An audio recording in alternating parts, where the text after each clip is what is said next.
সারা বিশ্বের দিকে তাকাই, আমরা দেখতে পাবো একটা হায়নার গোষ্ঠী সারা বিশ্বে একের পর এক সন্ত্রাসী আক্রমণ, হামলা এবং যুদ্ধ চালিয়ে যাচ্ছে।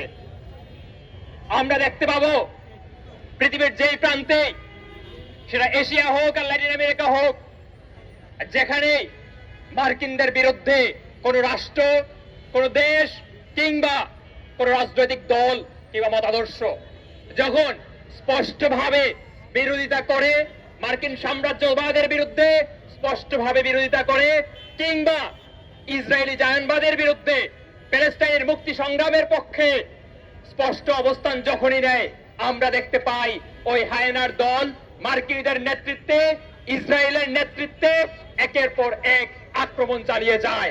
কোন আন্তর্জাতিক আইন কানুন, নিয়ম কানুন কোনো কিছু তারা তোয়াক্কা করে না। তাদের কাছে এগুলো কোনো বিষয় না। তখন জাতিসংঘ বসে বসে আঙুল চুষতে থাকে। আমরা কিছুদিন আগে দেখতে পেয়েছিলাম ওই ভেনেজুয়েলার মাদুরোকে তার দেশ থেকে তুলে নিয়ে আমেরিকা কিভাবে তাকে এবং তার স্ত্রীকে বন্দী করে রেখেছে।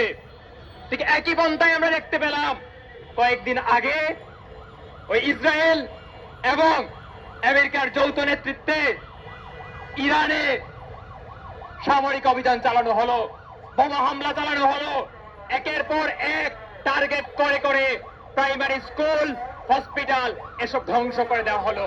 আমরা দেখতে পেয়েছি নারী এবং শিশুরা ব্যাপকভাবে মৃত্যুবরণ করেছেন এই হামলার মাধ্যমে।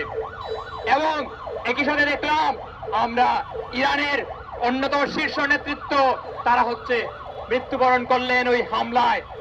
বিশ্ববাসীর চোখ, কেউ কোনো কথা বলতে পারছে না। কারণ কি?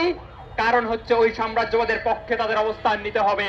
তাহলে বিভিন্ন দেশে তারা যে স্বার্থের জন্য ওই সব দেশে শাসন করে, সেই স্বার্থ তারা বজায় রাখতে পারবে না।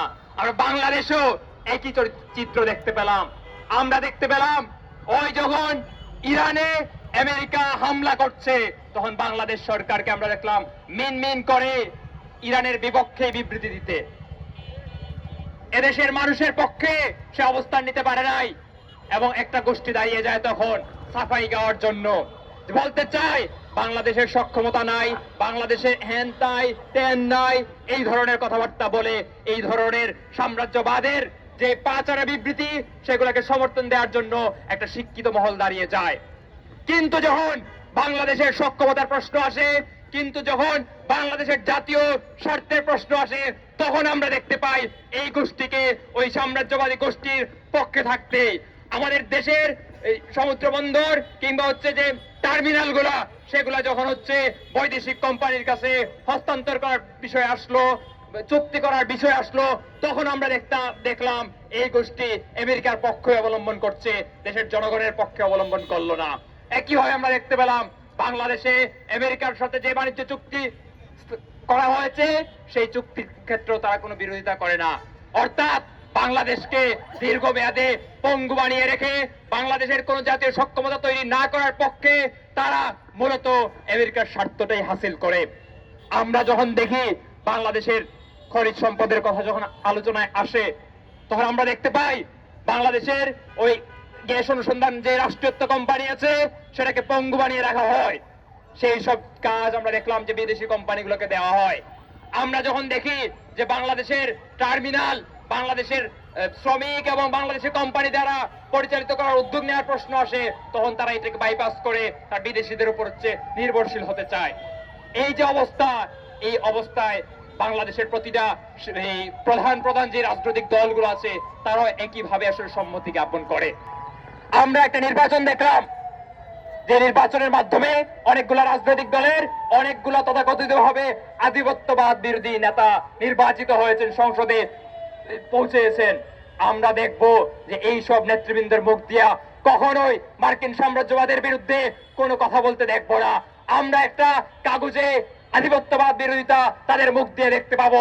তারা কখনো দেশের জনগণের পক্ষে, যেখানে যা প্রয়োজন সেই পক্ষে আসলে অবস্থান গ্রহণ করে না। এই বাস্তবতায় আমরা আছি। আমরা বলতে চাই, আপনারা ইতিহাস শুনেছেন, ইতিহাস দেখেছেন, ওই আমেরিকা পৃথিবীর বিভিন্ন দেশে বিভিন্ন সময় আক্রমণ করেছে, হামলা করেছে। ভিয়েতনামেও ঠিক একই রকম ভাবে হামলা করেছিল। ভিয়েতনামে তারা যুদ্ধ পরিচালিত করেছিল অন্যায়ভাবে। ভিয়েতনামের সেই আক্রমণের বিরুদ্ধে বাংলাদেশেও বিক্ষোভ হয়েছিল। এবং আমি অত্যন্ত গর্বের সাথে বলি, এই বাংলাদেশে ভিয়েতনামে আক্রমণের বিরুদ্ধে যে বিক্ষোভ হয়েছিল, সেই বিক্ষোভে বাংলাদেশের প্রথম ছাত্র হত্যা সংগঠিত হয়েছিল। ওই তখনও ডাকসু ছিল, ডাকসুর নেতৃত্বে এবং আমাদের বন্ধুপ্রতিম সংগঠন ছাত্র ইউনিয়নের নেতৃত্বে যে আমেরিকা বিরুদ্ধে বিক্ষোভ হয়েছিল, সেই বিক্ষোভে ছাত্ররা প্রাণও দিয়েছিল। ওই প্রেস ক্লাবের সামনে শহীদ মতিউল কাদের চত্বর দাঁড়িয়ে আছে সেই স্মৃতির অংশ হিসাবে।